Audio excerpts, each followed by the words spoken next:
সবাইকে ঈদুল আজহার শুভেচ্ছা, ঈদ মোবারক। সো হ্যালো এভরিওয়ান, আসসালামু আলাইকুম, welcome back to my other blog. আশা করি সবাই ভালো আছেন, আলহামদুলিল্লাহ আমিও ভালো আছি। তো এই ভিডিওটা ছিল ঈদের দিনের ভিডিও। যেহেতু আমার শ্বশুর বাড়িতে প্রচুর পরিমাণ নেটওয়ার্ক সমস্যা করে, কোনো ভিডিও আপলোড করা হয়নি।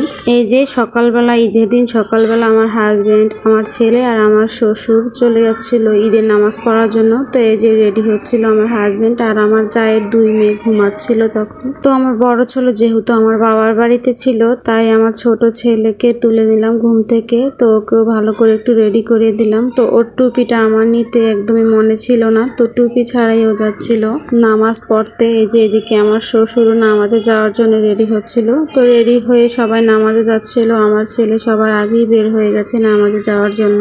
তো আমি প্রত্যেকটা ঈদই ওদের নামাজে পাঠিয়ে দিয়ে তারপর সকাল সকাল গোসলটা সেরে নিই, যেহেতু ঈদের দিন তাই। তো আমার হাজবেন্ড নামাজ পড়ে আসতে না আসতে আমি এদিকে রেডি হয়ে নিই, একটু শাড়ি পরি, একটু হালকা সাজুগুজু করি, যেহেতু একদিনে ঈদ থাকে, ঈদের আনন্দটা তো উপভোগ করতে হবে, তাই না? তো তারপর সালাম দিয়ে সালামিটাও নিয়ে নিই। এইবার ঈদটা একটু আমার কাছে অন্যরকমই ছিল। আর এই যে এদিকে পরিবেশটা খুব সুন্দর, তাই না? হালকা বাতাস, কি সুন্দর বাতাসে গাছের পাতা দুলছিল, তাই না? পরিবেশটা খুব সুন্দর। তো আমার হাজবেন্ড নামাজ শেষ করে আসলো, তারপর হুজুর আসলো আর জবাই করে নিল কোরবানির গরুটা। তারপর সবাই হাতে হাতে গরুর গোস্তগুলো কেটে নিয়েছিল। তো গরুর ভুঁড়িগুলো আমাদের আগেই পাঠিয়ে দিয়েছিল, তো ওগুলো আমার জায় পরিষ্কার করে নিচ্ছিল। তো আমার জায়ের হাতেই ভুঁড়ি পরিষ্কার করার দায়িত্বটা দিয়ে দিলাম এবার। তো এখানে আমি আবার দুপুরের জন্য রান্নাও করে নিচ্ছিলাম। তো কোরবানির গোস্তটা আমি আঁকিয়ে একদম সুন্দর করে রান্না বসিয়ে দিলাম, আর এখানে কলিজাগুলো রান্না করে নিলাম। আর গোস্তগুলো যাকে যাকে দেওয়ার ছিল পোটলা পোটলা করে দিয়ে দেওয়া হয়েছিল। তারপর রান্না বান্না শেষ করে দুপুরে খাওয়া দাওয়াটাও শেষ করে নিয়েছিলাম। তো এদিকে বিকেলবেলা আমার ছেলেটাকে একটু রেডি করিয়েছিলাম, আর আমার জায়ের মেয়ে দুটো একটু রেডি হয়েছিল। তো আমার বললাম, বাবা তোমার একটা ছবি তুলে নিয়ে একটু পোজ দাও, কিন্তু ও একদমই রাজি না।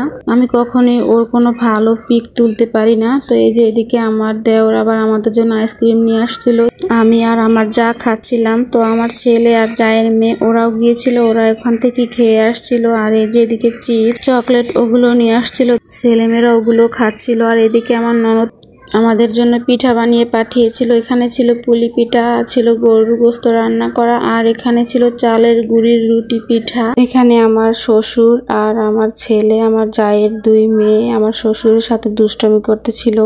এখানে একজন ছিল মিসিং, সেটা হচ্ছে আমার বড় ছেলে। তো সবারই তাই যে মন খারাপ ছিল, অনেক মন খারাপ ছিল সবার। আর আমার তো মন খারাপ ছিলই, তাই আমি একদম এবারে একটুও সাজুগুজুও করিনি। আজকের ভিডিওটা ভয়েস দিতে একদম অসুবিধা হয়ে গেছিল, অনেক মানুষ ছিল আর অনেক কথার আওয়াজ ছিল, তাই। তো আজকের মতো ভিডিওটা এই পর্যন্তই। আল্লাহ হাফেজ।